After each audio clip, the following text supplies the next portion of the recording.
అమ్మా భవానీ లోకాల నేలే ఓంకార రూపమమ్మా, తల్లి నీ మహిమల్ని చూపవమ్మా.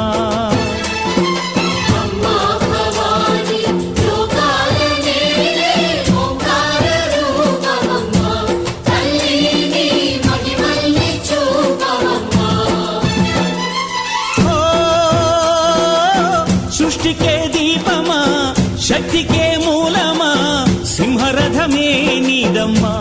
అమ్మ దుర్గమ్మ భక్తులను దీవించుమా.